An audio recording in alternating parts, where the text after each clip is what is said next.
अफगानिस्तान में हालात एक बार फिर से तनावपूर्ण हो चुके हैं। वजह है अमेरिकी राष्ट्रपति डोनाल्ड ट्रंप का नया बयान। ट्रंप ने हाल ही में ब्रिटेन में जाकर खुलेआम कह दिया कि अमेरिका अफगानिस्तान के बगराम एयरबेस पर दोबारा नियंत्रण हासिल करने की कोशिश करेगा। इतना ही नहीं, उन्होंने काबुल के पास स्थित इस अहम एयरबेस को वापस ना करने पर तालिबान सरकार को भी धमकी दे डाली। ट्रंप के इस बयान ने न सिर्फ अफगानिस्तान बल्कि पूरी दुनिया का ध्यान अपनी ओर खींच लिया है। तालिबान ने इस बयान का करारा जवाब दिया।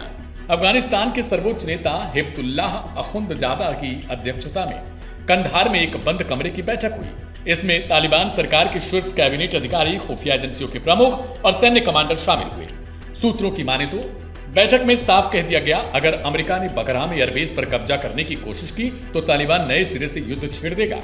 तालिबान का दावा है कि वह 20 साल तक अमेरिका से लड़ चुका है और अब भी अपनी जमीन का 1 इंच भी छोड़ने को तैयार नहीं। यही नहीं, तालिबान ने इस मुद्दे पर पाकिस्तान को भी कठोर चेतावनी दे डाली। तालिबान के वरिष्ठ सूत्रों ने साफ तौर पर कहा, अगर पाकिस्तान ने किसी भी रूप में, चाहे वो सैन्य, कूटनीतिक या रणनीतिक सहायता, अमेरिका का साथ दिया तो उसे अफगानिस्तान का दुश्मन देश घोषित कर दिया जाएगा।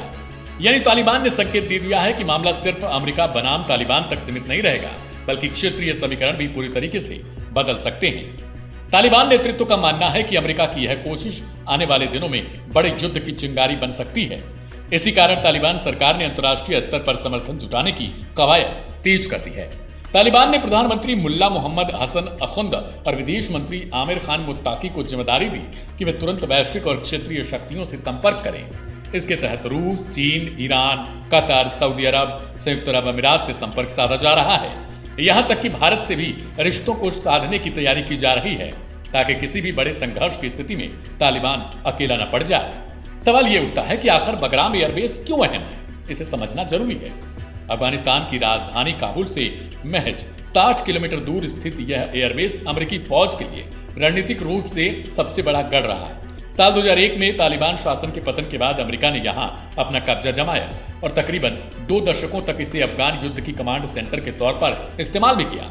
लेकिन साल 2021 में अमेरिकी सेना की वापसी के साथ तालिबान ने दोबारा इस एयरबेस पर नियंत्रण स्थापित कर लिया। यही वजह है कि आज अमेरिका की नजर फिर से बगराम पर है, क्योंकि यह न सिर्फ अफगानिस्तान बल्कि मध्य एशिया और दक्षिण एशिया के लिए भी एक रणनीतिक धुरी माना जाता है। विशेषज्ञों का कहना है कि ट्रंप का यह बयान कई तरीके के संकेत देता है। एक तरफ यह अमेरिका की उस चिंता को दर्शाता है जिसमें तालिबान के चीन और रूस के करीब आने का डर है। वहीं दूसरी ओर यह क्षेत्रीय ताकतों के लिए नई भू राजनीतिक चुनौतियां खड़ी करता है। पाकिस्तान पहले से ही तालिबान और अमेरिका दोनों के बीच फंस गया है। ऐसे में अगर वाकई अमेरिका ने बगराम पर वापसी की कोशिश की तो सबसे बड़ा झटका पाकिस्तान को लगेगा, जिसे तालिबान खुला दुश्मन घोषित करने में देर नहीं करेगा। फिलहाल तालिबान ने अपने रुख को पूरी तरीके से स्पष्ट कर दिया। अमेरिका की किसी भी दखलंदाजी का जवाब युद्ध से दिया जाएगा। अब देखना दिलचस्प हो जाता है, क्या ट्रंप अपनी धमकी पर आगे कोई कदम उठाएंगे या बयान सिर्फ राजनीतिक दबाव बनाने के लिए दिया गया है। लेकिन इतना तय है कि बगराम एयरबेस को लेकर नई खींचतान ने अफगानिस्तान और पूरे क्षेत्र में एक बार फिर अनिश्चितता और अस्थिरता का माहौल पैदा कर दिया है।